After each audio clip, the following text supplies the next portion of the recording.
Hi everyone, this is your favorite Tarot Cards Guide, Ate Tomiko de Santos, passing again on your newsfeed. And before I start my card reading, meron tayong friendly bear na sumisilip dito. Hi! Hi everyone! Wave your hand. Hello! How is everyone? Okay na, nakasilip ka na, ako naman. So, we have 3 cards here. The first one, the second one, and the third one. So, pili na kayo kung ano yung card na gusto nyo. Ito yung message for the week na binibigay ng card sa atin. If you choose this number 1 card, this is the message. Tada! As you can see, we have here the Six of Swords. And this card is applicable for those people na always helping others. Through small na help or through big help na binibigay nila sa ibang tao, gumaganda naman ang buhay ng ibang tao because of them. Halimbawa, they refer them to the job that they want, or kahit hindi fit sa kanila yung job, nagre-refer pa rin sila. Ito yung mga tipo ng tao na laging iniisip yung iba bago yung sarili nila. They keep helping, pero hindi nila napapansin na sila na yung nawawalan lagi kakatulong. So, these people na mahilig tumulong, they lack self-love. Kailangan nila ibalik yung self-love na pinamimigay nila sa ibang tao. And may mga taong marunong magbalik ng pasasalamat, and others call that utang na loob. Lalo na ngayon nasa Filipino culture tayo. Yung mga taong ito ay tinutulungan sa totoong buhay. Itong Six of Wands represent nung guy na nag-drive ng boat. Tumutulong sila sa iba para makarating kung saan yung lugar na dapat na andito yung mga taong natutulungan. Kakaunti lang ang nag-give back, kakaunti lang yung nakakaalala na may tumulong pala sa kanila. Nakakalimutan nila palagi yung taong tumutulong sa kanila. They just go on their own way. So, out of 100 people na tulungan mo, only 20% of the people ang nakakaalala na ulit mag-thank you at mag-give back dun sa taong tumutulong sa kanila. That's the first one. And the second card na meron tayo dito ay the Sun card. So, the message na inire-relay ng card sa atin is continue healing our inner child. Despite sa lahat ng nangyayari sa sarili natin, may sarili tayong problems, and also meron ding tayong problema sa mas malalaki pang bagay. Kung paano tayo makaka-adapt ng buhay natin every single day.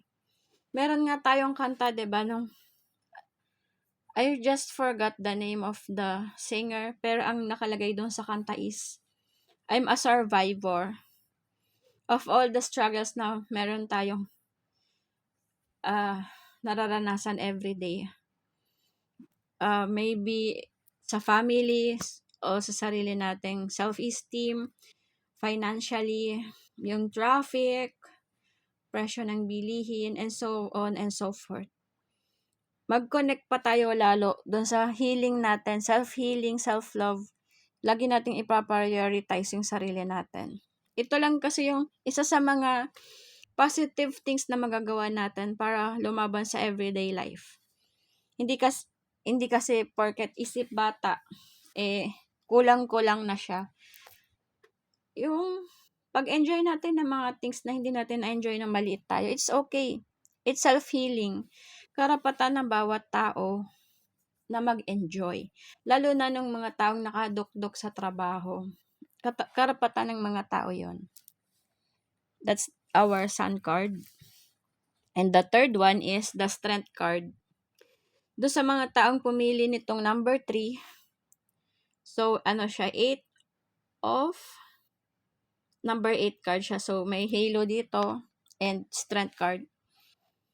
Yung mga ibang tao na panghihinaan na ng loob, maybe nag-overposting yung iba or naghahanap sila ng kapartner or yung iba best friend o yung iba naman nag-open up sa mga tarot card master like us o yung iba nag-open up sila sa mga random na tao. Naguguluhan sila, kulang sila ng strength. We can pray for them. Hindi man natin sila matulungan sa mga advice na nabibigay natin or hindi man natin sila matulungan financially. It's okay. Malaking bagay na yung naipag-pray natin sila.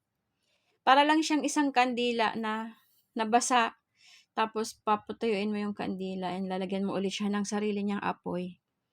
Mas kailangan pa natin yung bawat isa ngayon, pag-pray natin yung isa't isa, tulong-tulong lang.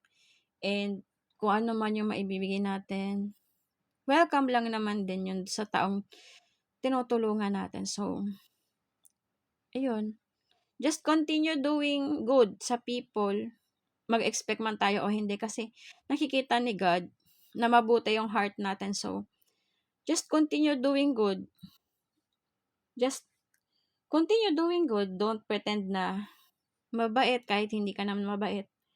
Just be true to yourself. Mas totoo ka sa sarili mo. Mas maraming rewards ibibigay si God. And thank you, Lord, for this reading. Yan, tapos na. And you guys can follow me on my social media accounts. Tomiko De Santos on Facebook. I also have my own page. Cristel De Santos / Colin Lapid on my Facebook page. And the Instagram is De Santos Tomiko. And my TikTok account is Cristel K85. Take care everyone and God bless. Bye-bye. Pahabol pala, you can also subscribe to my YouTube channel, K De Santos on YouTube. I will post more of this 3-card reading and also sample reading do sa mga current na nangyayari ngayon. Thank you everyone and God bless. Mama.